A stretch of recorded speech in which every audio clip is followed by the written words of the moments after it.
એને સાધુ કહેવાય. સાધુ એટલે ફક્ત કપડા નથી. તો આપણને એવા સંત મળ્યા છે કે જેના મુખ દર્શન કરવાથી જ આપણને એવી પ્રતીતિ થાય આ રિયલ સાધુ છે. આપણને નહીં પણ બીજાની પ્રતીતિ થાય. આપણે તો ઓળખી ગયા છીએ. હવે બાપાએ ઓળખાણ કરાવી છે. અને આપણને બધાને પ્રમુખ સ્વામી મહારાજ વિશે અસાધારણ હેત હતું. હેતનું એ જ લક્ષણ છે કે એના વચનમાં વિશ્વાસ હોય. આપણને વિશ્વાસ છે. અત્યારે આપણે બધા જેવી રીતે પ્રમુખ સ્વામી મહારાજની સાથે જોડાયેલા હતા એવી રીતે જોડાયેલા છીએ. આ બાપા આપણને સાચા અર્થમાં, ઓલા બાપાએ પણ સુખી માટે જ વિચરણ કર્યું હતું. આ બાપા પણ થોડાક ભણેલા છે ને, સાધુ થયા ને ત્યારે પોતે ભણેલા, ટેકનોલોજીનો ઉપયોગ જાણે છે. અત્યારે ટેકનોલોજીનો યુગ છે એટલે આપણને સૌને સમજાવે છે કે અત્યારે સંપત્તિ કરતા સંપની વધારે જરૂર છે. અને આપણને આનંદ થશે કે બીજી અન્ય જે કોઈ સંસ્થા હોય ને એ સંસ્થાઓ આપણા વખાણ કરે. બીએપીએસ સંસ્થાના કે આ બીએપીએસ વાળા શું ખાય છે કે એ લોકોને બસ એક ઓર્ડર આવે ને એટલે બધા એ પ્રમાણે મંડી પડે. આપણે કહીએ કે ભીત સૂત્ર તો ભીત સૂત્ર લખવાના, આ તો આ જે કઈ પ્રભાત ફેરી તો પ્રભાત ફેરી.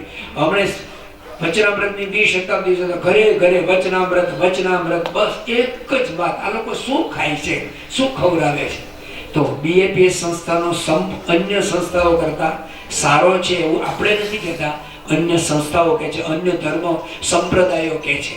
આપણે ત્યાં સંપ નથી એટલે સંપની વાત નથી થતી, પણ આપણે ત્યાં સંપ એ શું છે, સંપનો મહિમા શું છે, સંપથી કેવું કાર્ય થાય એ જાણે છે ને એટલે આપણને કહે છે. તો આપણે ત્યાં સંપ છે, પણ સ્વામીશ્રી આપણને ઓર આગળ લઈ જવા માંગે છે કે સંપથી, સંપ છે ને એ સંપત્તિ કરતા શ્રેષ્ઠ છે. આપણે તેમ કહીએ time is more than money. પૈસા કરતા પણ સમય વધારે કિંમતી છે. સમય હોય તો પૈસા કમાઈ શકાય. એવી રીતે સંપત્તિ કરતા પણ સંપની વધારે જરૂર છે. ત્રાજવું હોય ને તોડવા માટેનું ત્રાજવું, તો એક પલ્લામાં જે કઈ માનો કે શાકભાજી લેવાનું તો એક પલ્લામાં શાકભાજી મૂકવામાં આવે અને બીજા સામે પલ્લામાં શું મૂકેલું હોય? બાપા તમે કહો. વજનિયા. ગુડ. આ જો નાનો બાળક આપણા વતી બોલ્યો સારું. એ વજનિયું શેનું હોય?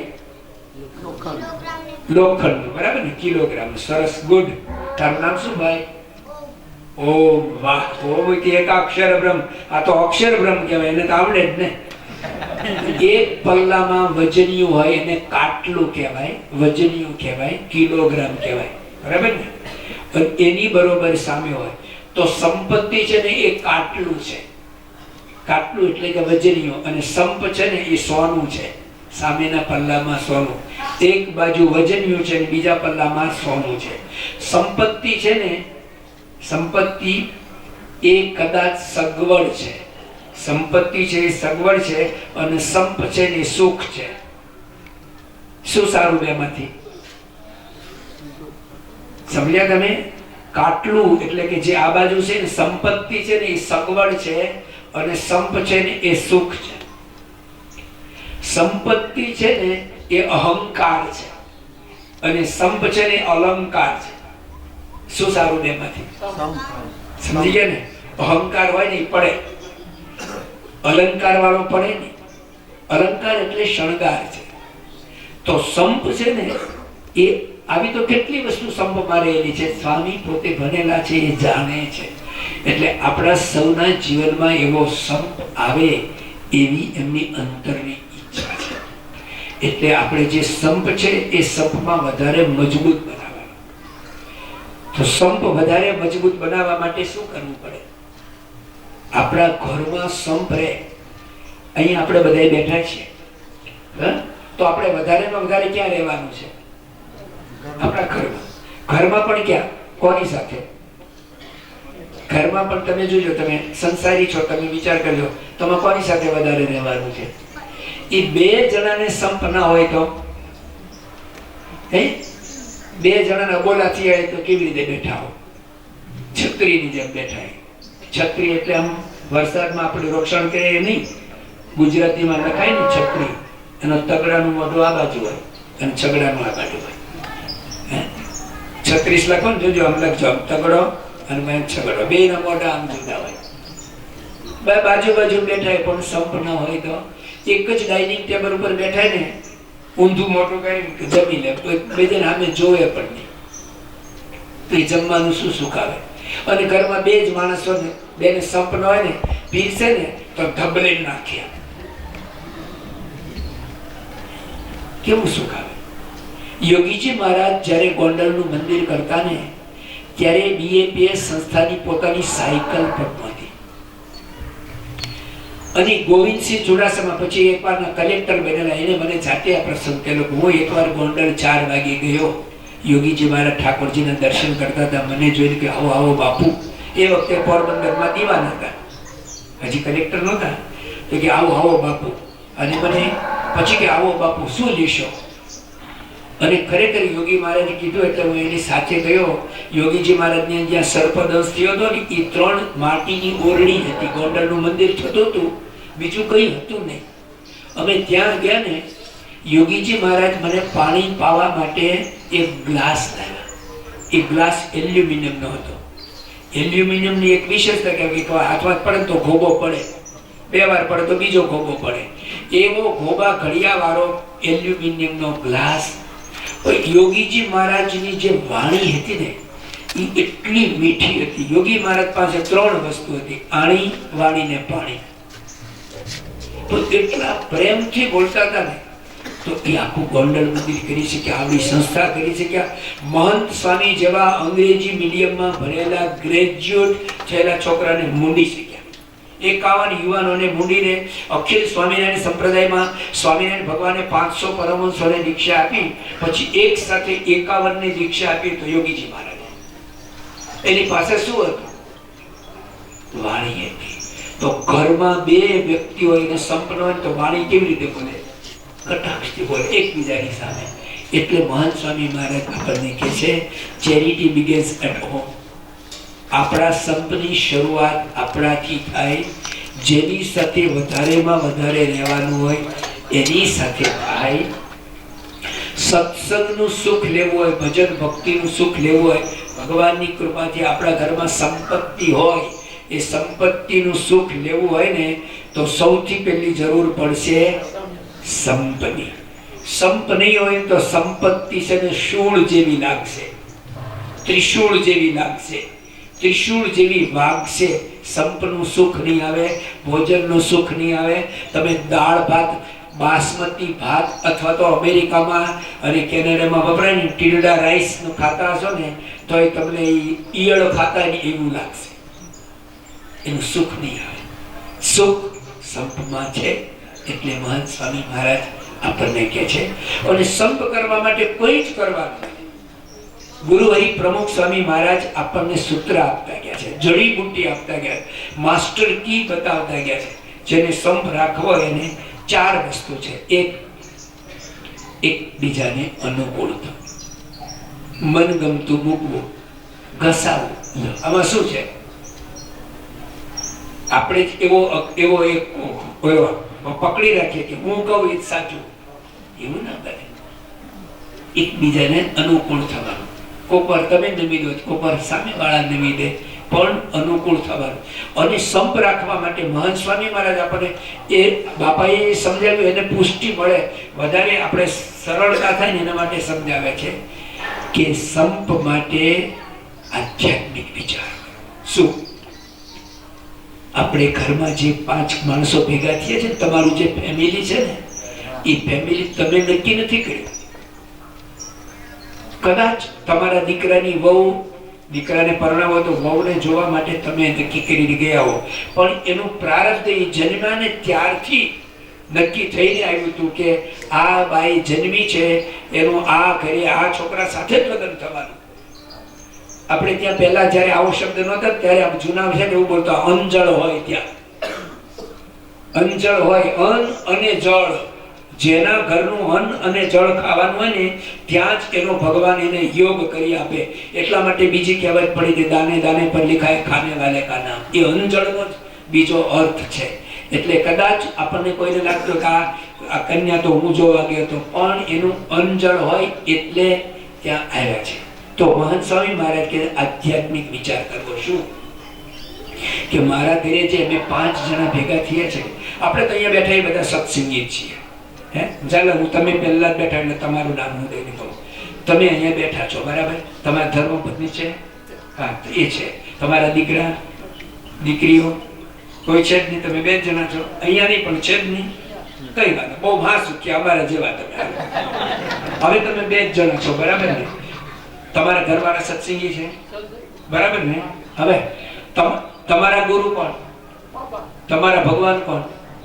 સ્વામિનારાયણ. તમારા વાઈફ ના ગુરુ કોણ? બાપા. એના ભગવાન કોણ?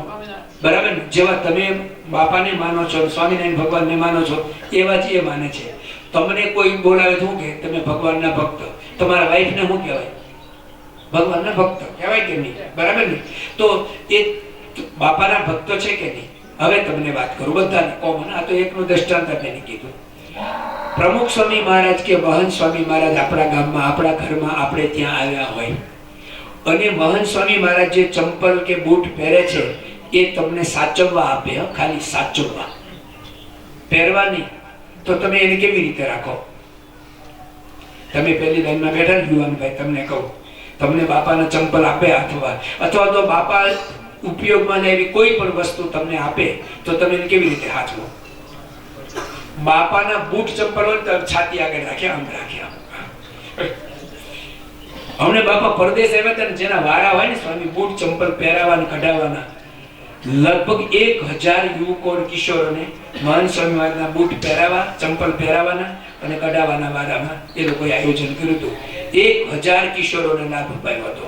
અને જેને લાભ મળ્યો ને, બાપા ગયા પછી બધાને પૂછવાનું તને સૌથી સારો લાભ હું મળ્યો? મને કે બાપાના ચંપલ પહેરાવાનો લાભ મળ્યો. This is my memory. This is my memory. This is my golden memory. આવું બધાય લખે છે, બોલે, એના ફોટા પડાવી નાખે અને પોતાના ઘરમાં રાખે છે. તો બાપાના ઉપયોગમાં આવેલા બૂટ ચંપલનો પણ આપણે આટલો મહિમા કહીએ તો જે લોકો રાત દિવસ બાપાનું ભજન કરે, બાપાની સેવા કરે, બાપા માટે વ્રત તપ જપ બધું કરે, તો એના માટે કેવો ભાવ રાખવાનો હોય? એટલે સંપ રાખવા માટે કુટુંબના સભ્યોના સ્વભાવની સામે નહીં જોવાનું, પણ સંબંધની સામે જોવાનું. એનો કોક દૈહિક સ્વભાવ હોય, કાર્યાળીના 3જા વચનમાં કહ્યું કે માણસ ઉપરની પ્રકૃતિથી ઓળખાતો નથી. ઉપરની પ્રકૃતિથી ન પણ ઓળખાય. કોકનો ઉપરથી પ્રકાર, કોક બોબડી હોય, બોલતું હોય, કોક ન બોલતું હોય, કોકને આવડત ઓછી વધતું હોય, પણ એને સંબંધ કોનો છે? 3જા પ્રકરણની પહેલી ને બીજી વાત. હે મહારાજ કે મુક્તાનંદ સ્વામીને મહારાજે મુક્તાનંદ સ્વામી મહારાજને કહ્યું, મહારાજ પહેલા નાસ્તો કરો, ટીમણ કરો. મહારાજ કે ટીમણ તો કરવા છે પણ પહેલા અમારે વાત કરવી છે. અને પછી કહ્યું અષ્ટાવરણ યુક્ત બ્રહ્માંડની મહારાજ પુરુષોત્તમ નારાયણની વાત કરી અને કહ્યું એવા જે ભગવાન એ આ બ્રહ્માંડના તમારી નજર સામે વર્તે છે, તો એ પુરુષોત્તમ નારાયણનો યોગ અક્ષરધામના મુક્તોને છે અને આ મૃત્યુ લોકમાં તમારે છે, અવાંતર બીજા કોઈને નથી. એ પુરુષોત્તમ નારાયણનો આપણને સંબંધ છે. તો જેને પુરુષોત્તમ નારાયણનો સંબંધ હોય, પુરુષોત્તમ નારાયણની ભક્તિ કરતો હોય, એ કેવો અક્ષરધામના મુક્ત હોય. તો જ્યારે પણ સંપ તૂટવાની વાત આવે અને જ્યારે કુટુંબીજનોના સ્વભાવ દેખાય ત્યારે એક પલ્લામાં સ્વભાવ મૂકવાના. સ્વભાવ એ કાટલા છે અને સંબંધ એ સોનું છે. સમજ્યા? સંબંધ એ કાટલાની જગ્યા છે અને સંબંધ પુરુષોત્તમ નારાયણ સંતનો સંબંધ છે એ સોનું છે.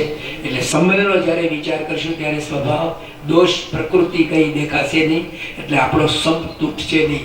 તો અહીંયા બેઠેલા બધા જ ભગવાનના ભજને કરીને, સંતના સંબંધે કરીને, આ સંબંધીઓને કરીને સુખી છો જ. પણ બાપાને એ સત્સંગનું સુખ લેવા માટે હું અહીંયા બોલું છું. મારી દાઢ દુખતી હોય તો, મારી કિડનીમાં પથરી હલ્લે તો, મારી આંખમાં ડસ્ટ કણું પડ્યું હોય તો કઈ સુખ આવે? તમે સ્નેહકીના બૂટ લાવ્યા ને 5-10 હજાર રૂપિયાની કિંમતના, પણ અંદર કાંકરા ભરાયેલા હોય તો, તમારા પગમાં કાંટો વાગેલો હોય તો એનું સુખ આવે? એવી રીતે આપણે ત્યાં સત્સંગ છે, સત્પુરુષ છે, સંબંધ છે, સંપત્તિ બધું જ છે, પણ જો સંપ ન હોય તો સત્સંગનું સુખ આવે નહીં. માટે વચનામૃતની ની 20 શતાબ્દીએ મહાન પ્રમુખ સ્વામી મહારાજની શતાબ્દી નિમિત્તે એ ભગવાન સ્વામિનારાયણે વચનામૃતમાં જે આપણને આદેશ આપ્યો છે, પ્રમુખ સ્વામી મહારાજે વિચરણ કરીને આપણને જે સુખ સંપત્તિ આપી છે એને ભોગવવા માટે, એના પાત્ર થવા માટે આપણે સૌ સંબંધનો મહિમા સમજીએ.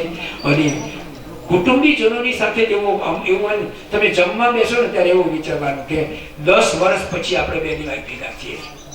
પરદેશથી કોઈક આવે તો, આપણા સંબંધી કોઈ પરદેશથી આવે ને તો કેટલો આપણને મહિમા. આપણે એવું સમજવા પરદેશથી આ તો અક્ષરધામના મુક્ત છે એવું મહાન સ્વામી મહારાજ કહે છે. આ બધા જ છે ને ભગવાનને ભજતા સર્વે ભક્તો દિવ્ય છે, મુક્ત છે. આ મર્મની વાત જે ધારે વિચારે અંતરમાં ઉચારે એ જગ જીતી જાય છે, આઠે પોર આનંદમાં રહે છે. આવું ગુરુ હરિ આપણને સમજાવવા માંગે છે, તેઓ સમજે છે, આપણને પણ એ સુખથી સુખિયા કરવા માંગે છે. તો એ સુખે કરીને આપણે સુખી થઈ એ પ્રકારની બુદ્ધિ શક્તિ અને જાણપણું હંમેશા રહે એ પ્રાર્થના. શ્રી સ્વામિનારાયણ ભગવાન.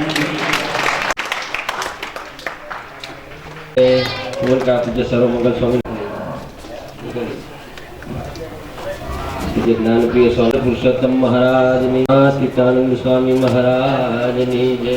રાવજીભાઈ એ પોતે હોય તો વહેલામાં વહેલા આગળ, અને આપણી સભાના આપણા યજમાન છે તો એ એમનો ખૂબ ખૂબ આજે આભાર માનીએ કે આપણને આટલી મોટી સેવા આપણને આપી છે. મહારાજ સ્વામીનો પણ આપણે આજના દિવસે ખૂબ ખૂબ આભાર માનીશું કે આવી આપણી સંતોની સાથે બધાનો સહિયારો સાથ છે, અને બધા જ હરિભક્તો જે બહારથી વધારે એમનો પણ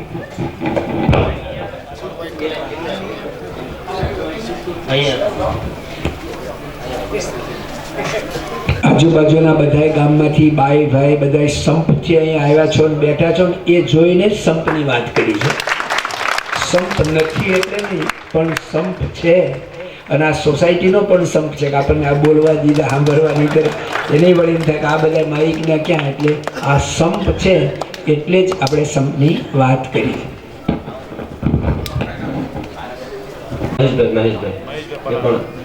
સ્વામીને હાર પહેરાવી આશીર્વાદ ગ્રહણ કરી છે.